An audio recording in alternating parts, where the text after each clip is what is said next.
Welcome to the Introduction to Homeopathy. I'm Sarah Smith, and I have been a homeopathic practitioner for over 13 years. I first found homeopathy back in 2011 when I was looking for answers to my daughter's health problems. At that time, she was having failure to thrive and she was getting sick very often. She was only a few years old, and we were really trying to figure out what was going on. We tried different nutritional approaches, and we weren't able to get anywhere. A friend ended up referring me to a homeopath in California, and it was life-changing. My daughter had such huge improvements. She started eating well for the first time in her life, and she stopped getting sick so often. So, I was wondering at that point, what else can homeopathy do? And I ended up using treatment for my son, who was at that time just an infant, and was able to cure his sleep problems with homeopathy, as well as his eczema.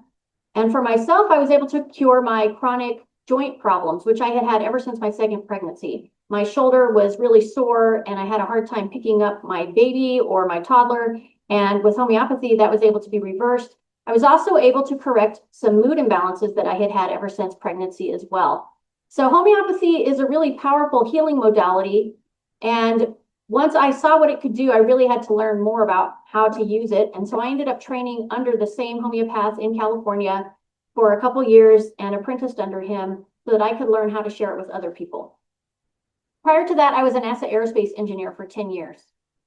Once I saw what homeopathy was able to do, I had to learn more, and I ended up starting to practice on friends and family, and that grew into me becoming a homeopathic practitioner.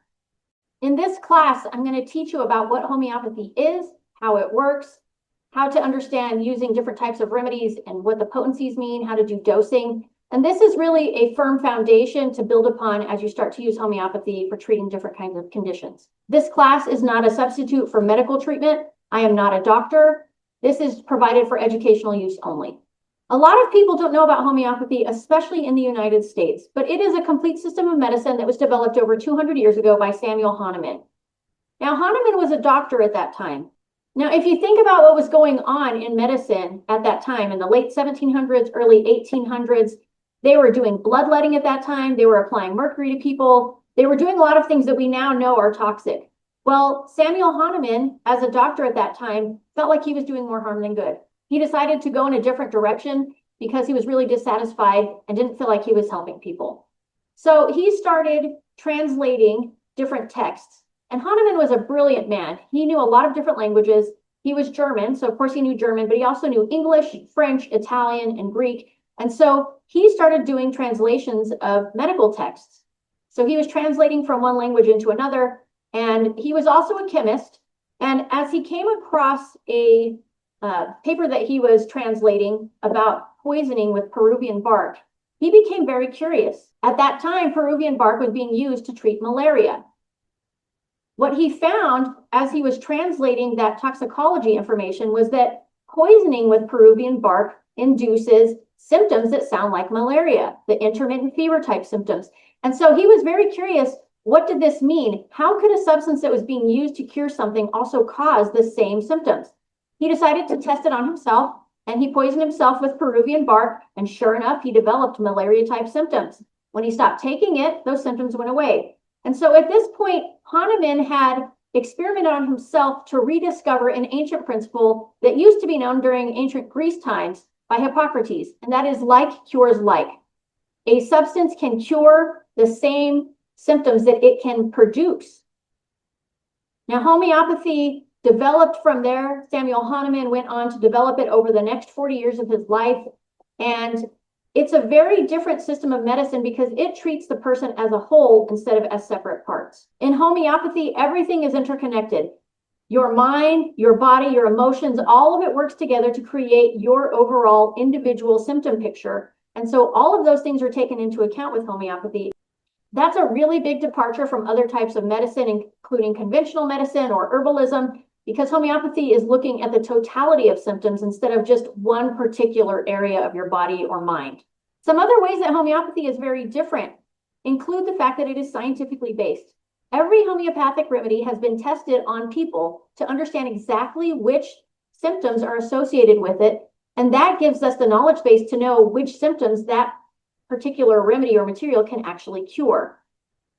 All of this has been documented. And so the homeopath is using a very scientifically based process to determine which remedies to use for specific person's ailments. Now, I mentioned that homeopathy works through like cures like, and what it does is it actually stimulates the body to fix itself. Modern medicine and even herbalism a lot of times is working on the basis of suppression. It's basically trying to hide the symptoms, to suppress them by giving a material that will produce an opposite effect. But homeopathy is different than that. It gives the body a substance that can produce the same type of symptoms. When the body reacts to that, it actually fixes itself.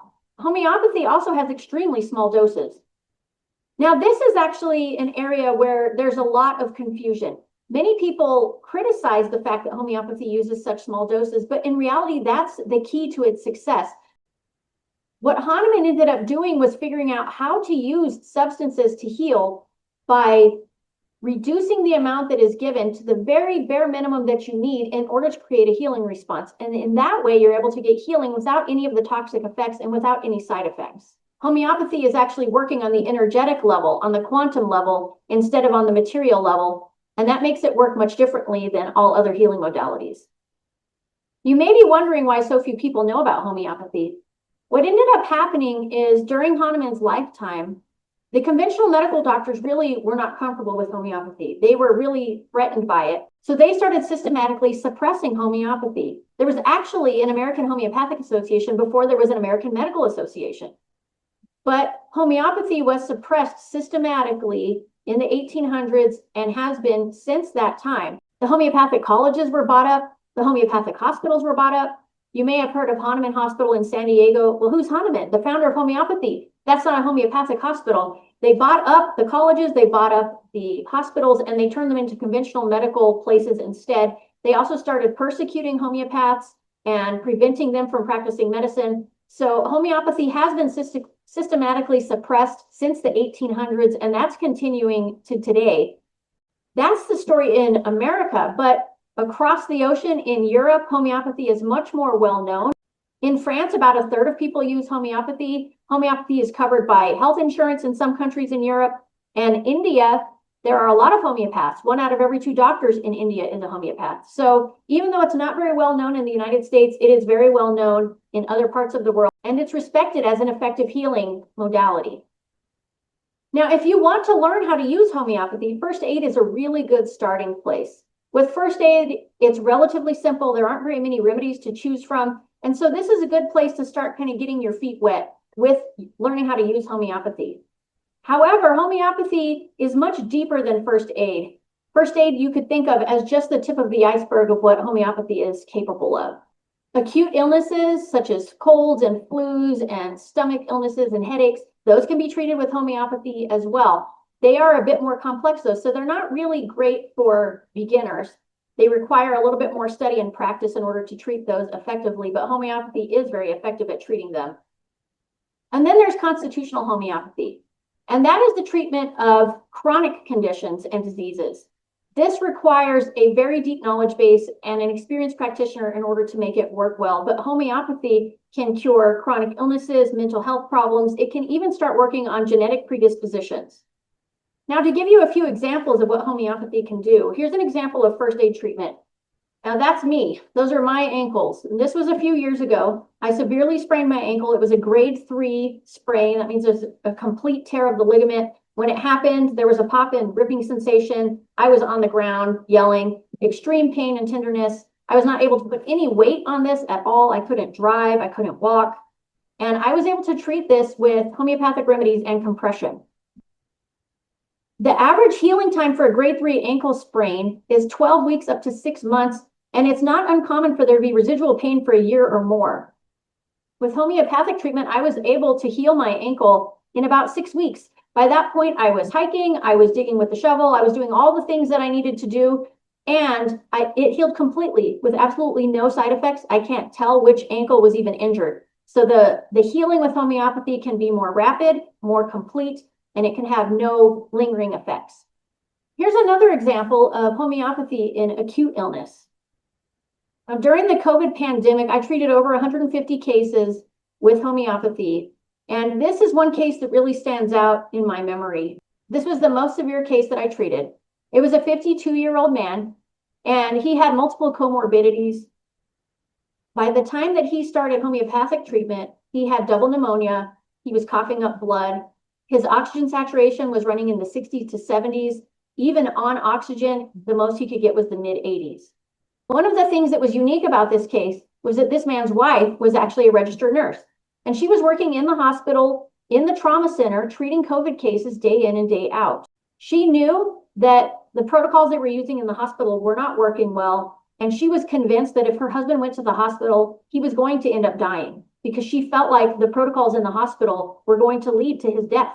And so she really did not want him to go to the hospital. She was doing everything she could possibly think of to treat him at home. She was using ivermectin and hydroxychloroquine. She was using vitamin D and C and different supplements that are known to help with COVID. But nonetheless, her husband was just getting sicker and sicker day by day.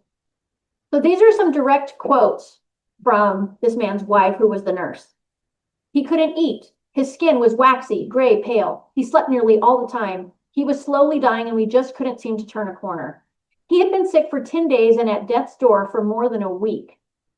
Now, when she came to me for homeopathic treatment, she had never used homeopathy before, and she was very skeptical. But she was desperate, and so she was willing to give it a shot. I'll continue the quote. Within 24 hours of starting homeopathic remedies, his oxygen requirement had gone from 5 liters per minute to 1 liter per minute. In the first 2 days, I could literally see him improve hour by hour. He had noticeable improvements, sometimes within minutes of remedy administration, with improved oxygen saturation, reduced heart rate, improved color or mood, and improved fatigue. By day 4, he was tolerating most activity without oxygen. So this goes to show this man was severely ill, and with homeopathy, we were able to turn him around very quickly. Now for examples of what homeopathy can do for chronic complaints. These are some examples from my practice. One was a 32-year-old woman with no menstrual cycle and fertility problems. She had already gone to the endocrinologist, and they weren't able to figure out what was going on. Here's a quote from her. "You treated me for a hormone imbalance, and thanks to you, I now have a beautiful 7-month-old baby girl." And we were able to get her menstrual cycle to resume within just a couple months. Another case was rheumatoid arthritis in an older lady. I don't know if you've ever seen rheumatoid arthritis, but the joints, it become distended, the knuckles start growing, and the hands become somewhat distorted. And that is what was happening with this woman. Over time with homeopathic treatment, we were actually able to watch it reverse. Rheumatoid arthritis is considered to be irreversible by modern medicine, but with homeopathic treatment, we were able to completely reverse it. Month after month, I received new pictures showing her hands and her joints just shrinking all the way back to normal, and it was completely resolved with homeopathic treatment. I've also had clients who have been cured of suicidal depression with homeopathic treatment. And then vaccine injury. Even before COVID, I had treated some children who had been vaccine injured very successfully with homeopathic treatment. During the COVID pandemic, there were a lot of people who were forced to take shots who didn't want to, as well as just people who thought that it was the right thing and then ended up having some serious problems. And I was able to use homeopathic remedies to reverse those issues, including migraines and menstrual problems and heart issues, vertigo, blood pressure problems. So homeopathic treatment can be very successful in those cases, especially if it is undertaken pretty soon after the vaccine injury. Now, whenever I talk about homeopathy and what it can do, the next question is, can I make an appointment? But sorry, my homeopathic practice is full. It runs full. I don't even advertise, but just by word of mouth, my homeopathic practice runs full year after year. There's a really great need for homeopaths, especially in the United States, because there are a lot of people who need healing and need what homeopathy can do. So if you have a heart for helping people, this might be a career that you want to look into. I want to caution you, do not try to treat your own chronic health problems with homeopathy. You don't know enough. Successful treatment requires extensive knowledge. When I am doing an intake for a new chronic client, it takes several hours of one-on-one for me to gather all the information I need in order to even select the first remedy. It takes into account the totality of the person's symptoms, all their mental symptoms, emotional and physical, the timeline of how their symptoms have developed over time, any life traumas or events that might have really degraded their health over time, and even genetic predispositions. So without having special training and experience, you're not going to be able to treat chronic problems effectively. And you can actually make things worse if you ineptly try to treat chronic problems. You can disorder the symptom picture and make it where even a professional homeopath would have a hard time figuring out how to proceed and creating healing in the case. Although I am not taking any new clients, I do have another homeopath I can recommend here, Farah Grown, and she takes homeopathic cases via video conferencing. She apprenticed under one of the most highly respected homeopaths in the world. I will only recommend a homeopath who I think is going to be effective. There are a lot of different ways to use homeopathy, and some ways are more effective than others. I have actually talked to Farah and feel confident that she is a good homeopath and is using really good methods. So her contact information is right here for you. All right, let's talk about what makes a remedy homeopathic. There are literally thousands of different homeopathic remedies. They can be made from many different substances. They can be made from plants, such as herbs or trees or roots. They can be made from minerals, such as calcium, salt, sulfur. They can be made from animal products, such as oyster shells, snake venom, and bees. What makes them homeopathic is a very specific preparation process. And I'm going to show you a video that explains it in a lot more detail.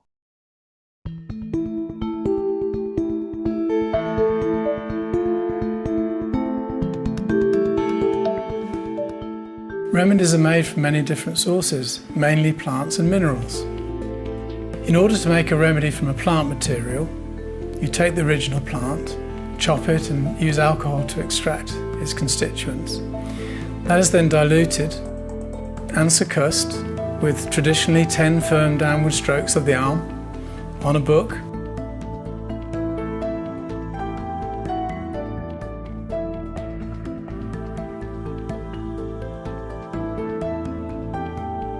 One part of that is then taken and diluted 99 times.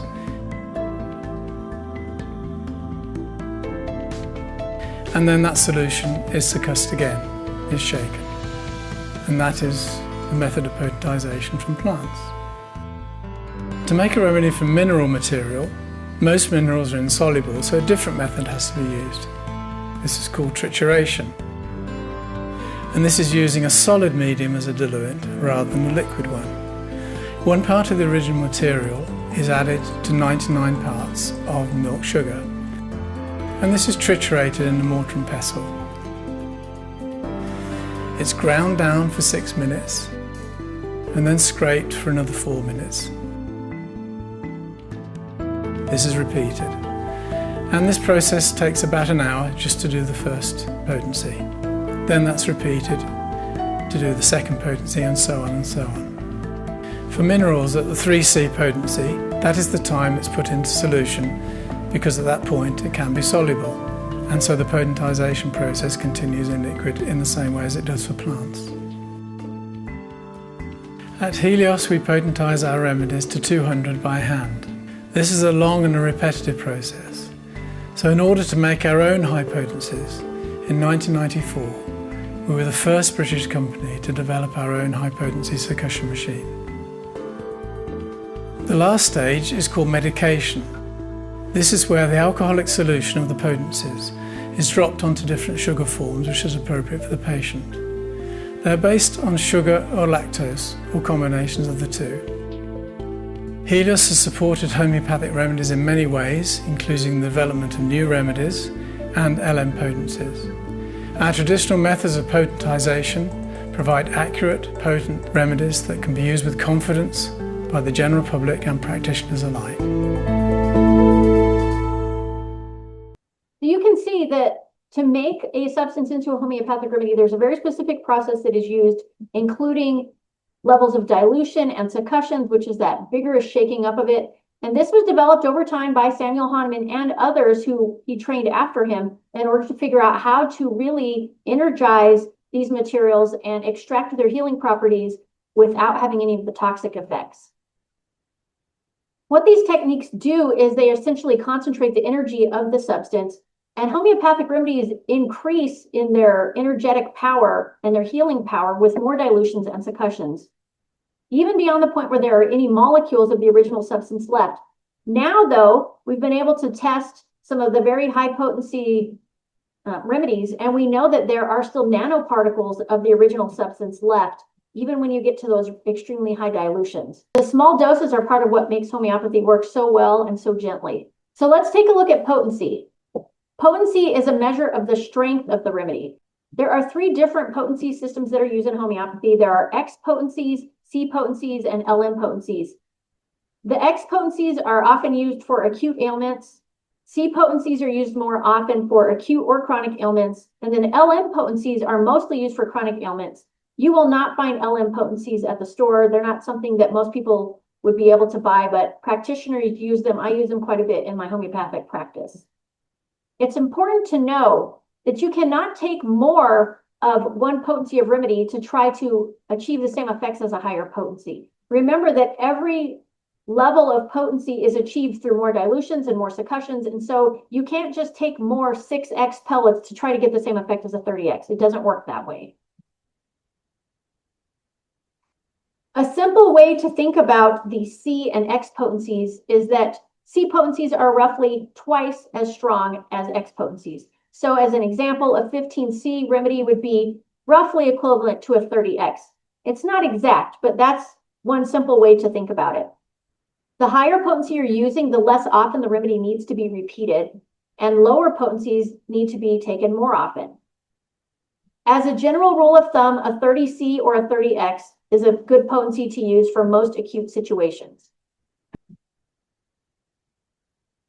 You can buy homeopathic remedies at natural health food stores such as Natural Grocers or Whole Foods or Sprouts. Most of them will have a kit of about 90 remedies. They'll have them in both a 6C and a 30C potency. Now, when you go to buy the remedy, you need to pay attention to the potency very closely, and it will be listed right on the actual remedy. You can see here it says 30C. So this is a 30C remedy versus a 6C. We'll have a 6 right there. And that's an easy way. Make sure you pay attention to that when you go to buy your remedies. Besides health food stores, you can also buy homeopathic remedies online. Amazon has quite a few remedies. I try to only buy remedies online from trusted sources. Boiron is a good brand that I like. That's the ones that come in these blue tubes, and these are the ones that you will find in the natural health food stores. And these remedies are produced in France. Now, you need to be careful with your homeopathic remedies to make sure that they don't become inactivated. They need to be protected from heat over 115 degrees. They also need to be protected from direct, bright sunlight and strong odors such as herbs and essential oils. So you don't want to store your homeopathic remedies, for instance, in the same cabinet where you store your essential oils or your spices. Also be aware that mobile radiation can affect homeopathic remedies, so you don't want to store your remedies near your cell phone or near your computer router. Be careful not to leave your remedies in a hot car because they can get destroyed that way. And when you go to actually take a remedy, you need to be careful not to touch the remedy. So when you go to take a remedy, it's best to just dispense the remedy into the cap, which you just twist this and a remedy will fall in. And then you can take the remedy pellet straight into your mouth without touching it with your hand. It's also important when you're taking a remedy as much as possible to make sure that you have a neutral mouth, so you don't have a flavor in your mouth when you take it. And this is because the remedy action actually happens on your tongue. It does not happen in the digestive tract. So you want to have a neutral mouth when you take the remedy, and don't eat or drink anything for about 10 minutes after you take the remedy. If you take good care of your remedies, they will literally last forever. Some of Hahnemann's original remedies from hundreds of years ago are still being used. So take good care of them and you won't have to be buying them very often. So let's talk about how to actually take homeopathic remedies. Please pay close attention to this section because the use of homeopathic remedies is very different from conventional medicine and from herbs, and using remedies the correct way is going to help you be much more effective with them. Remedies should never be taken in any sort of mechanical fashion, such as take 3 doses a day for the next week. That's not the good way to use homeopathic remedies. You're always going to be aiming for the minimum number of doses that you need. The remedy is stimulating your body to heal itself. So while your body is actually responding to the remedy and healing and you're starting to see improvements, you don't want to take another dose at that point. You just want to get out of the way and let the body do its thing. With homeopathy, you're going to have to pay close attention. You need to wait and watch to determine when to take the next dose. So you wait for that improvement to start going away. When you're looking and you see a pattern of regression, things are starting to get worse over time, or they just flatline. Things improve to a point and now they're just hanging out here for hour after hour or day after day. That's when you know it's time that you can repeat the remedy. For many first aid and acute situations, 2 to 3 doses a day might be needed at first. So you take a dose and then you watch for 4 or 5 hours and see what happens. Now, sometimes you only need 1 dose. If you see rapid improvement and then you don't need anything else, you never take another dose. But a lot of times for many first aid situations and acute illnesses, you might need to repeat the dose about 2 or 3 times a day. Again, after you take the dose, you're going to observe for several hours. You watch the action of the remedy. You see if you see some improvements, and then you wait until those improvements start to wane before you would take another dose. If you don't wait to take another dose, you can interrupt the positive action of the remedy and really slow down the healing process overall. If you take remedies too often, over and over again, you can actually create a homeopathic aggravation, which is a temporary worsening of symptoms. So you need to be careful to just take as many doses as you need, but don't take more than you need. During acute ailments and first aid situations, if there is no obvious response to a remedy within 2 or 3 doses, it's probably not the right remedy, and you should just stop it and choose a different remedy instead. Now, here's the dosing mantra that you need to internalize. Do not take a dose while improvement is happening. Remember, you're stimulating the body to heal itself. Once that's underway, just get out of the way. Don't do anything else. Allow the body to take the healing as far as it can, and then determine if you need to take another dose. Now, if you've ever gone to buy homeopathic remedies, you might have seen that there are also creams and different types of external applications that you can use.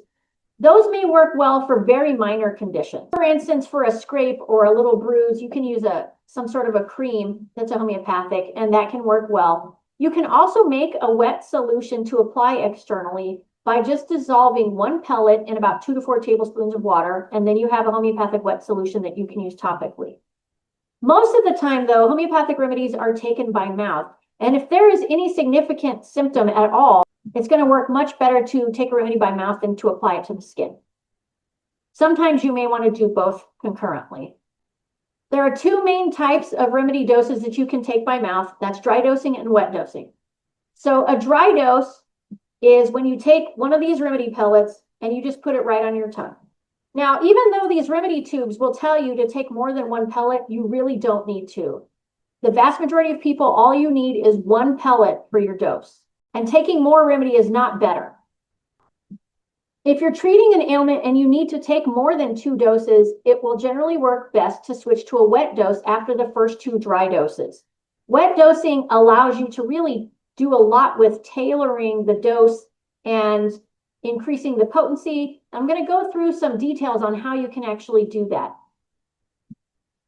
So if you want to actually make a solution, all you need to do is dissolve 1 remedy pellet in about half a cup of filtered water. You can do this in a mason jar that's very clean. Just make sure that the lid has no smells in it. You could also use a bottled water and just pour out some of the water so you have roughly half a cup of water in there. It doesn't have to be perfect. If you need to have a remedy that's going to be shelf stable for a long time, or you want to be able to use the same remedy for months, you can just add a little bit of unflavored vodka or other unflavored alcohol, and that will make your remedy shelf stable for months. Most of the time for acute situations, I prefer to just use water because the alcohol is going to make the remedy taste bad. So then what I do is just store the remedy in the refrigerator and it'll keep fresh for long enough for an acute situation. Once you have your wet solution, the way that you use it is you're going to do succussions every time before you take a dose. Remember how the guy was making the remedies in the pharmacy and he was actually doing some really firm succussions? A succussion is basically you're just going to take your remedy and you smack it. You're just smacking it up against the palm of your other hand. That's giving it a very vigorous shaking up of the remedy, and that is going to help it be more effective on your next dose. For first aid and acute situations, most of the time, 10 succussions is a pretty good starting place. If you need a stronger response, you can do more than that, but 10 is most of the time going to be pretty good. Once you have succussed the remedy, then you just take about half a teaspoon from the jar by mouth, and that's your dose. If you have somebody who's hypersensitive or you have babies, you could use a smaller amount than that. Now remember, the beauty of the wet dose is there's a lot that we can do with it to make it work more effectively. So we can actually make the dose stronger or weaker depending on the dose response that we're getting.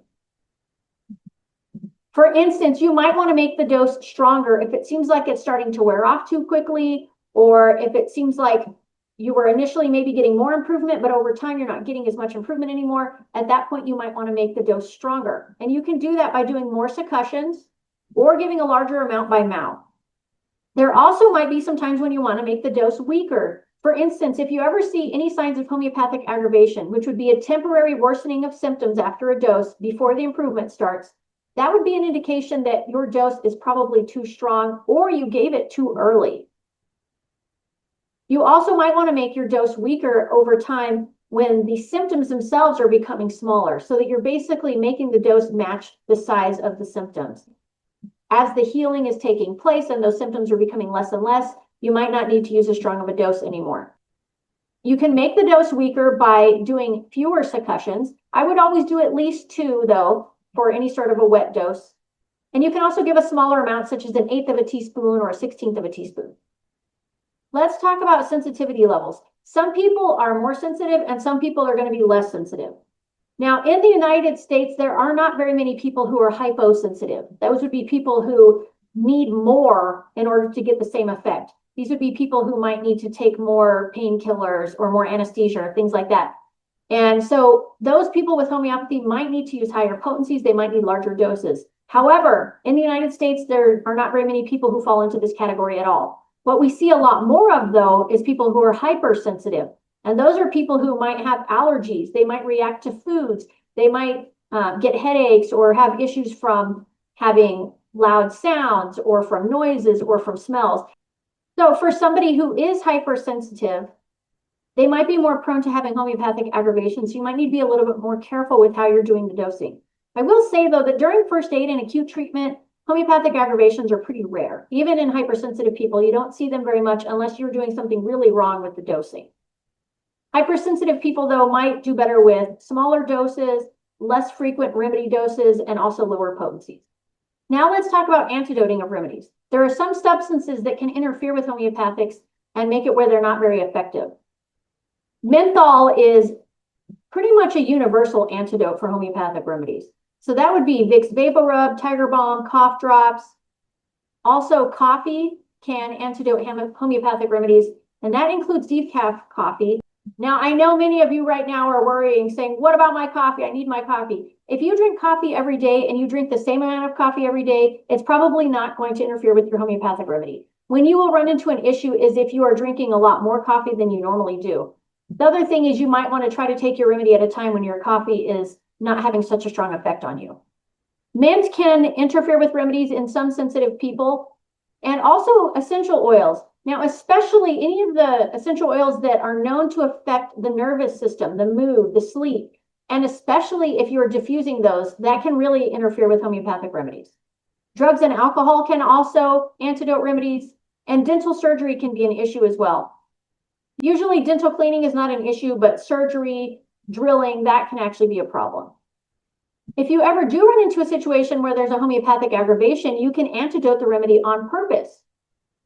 For instance, you can use menthol. You can give a cough drop and stop the remedy action that way. Most of the time, though, homeopathic aggravations are short-lived and not that big of a deal, and you just wait a little bit of time and it'll pass off. So that's a general overview of the basics of homeopathy. Now, before we close off, I want to share with you information about one remedy so you at least have one tool to use going forward from this class. So let's talk about Arnica. Arnica montana is homeopathy's superstar remedy. Most people who only know a little bit about homeopathy, this is the one thing they know about, which is Arnica. Arnica is the remedy that is made from the mountain daisy plant, and it was used in herbalism for a long time before homeopathy. The legend has it that there was a sheep farmer who observed that whenever his sheep would have some sort of a fall, they would go and eat this plant. and it would help them. And so he started using it, and sure enough, Arnica has really good effects on treating bumps and bruises. A lot of different first aid situations start with Arnica, and I'll talk more about it in my first aid class, but I want to give you some information about how it can be used right now. Now, Arnica can work so well for bumps and bruises that people start to think it's an all-purpose pain reliever, but that's not true. That's not what it is. Arnica is not a muscle relaxer. It's not a pain reliever. What it does is it works really well for soft tissue injuries specifically. So Arnica is not likely to work well for a headache. It's not likely to work well for some sort of chronic pain unless that pain is the result of an old injury, in which case Arnica may be helpful. One caution with Arnica is never to apply it to broken skin. So you can buy Arnica in a roller or some sort of cream topical application, and those can work really well on bumps and bruises, but you don't want to actually apply it on broken skin because it can cause inflammation. Here's a quote about what Arnica can do, and this is from the book Studies of Homeopathic Remedies by Dr. Douglas Gibson. He says, "Not only does it aid in the arrest of bleeding and promotion of healing, but it is also of value in allaying shock and counteracting the emotional trauma associated with the injury." Now pay attention there. It helps with bleeding and promotion of healing.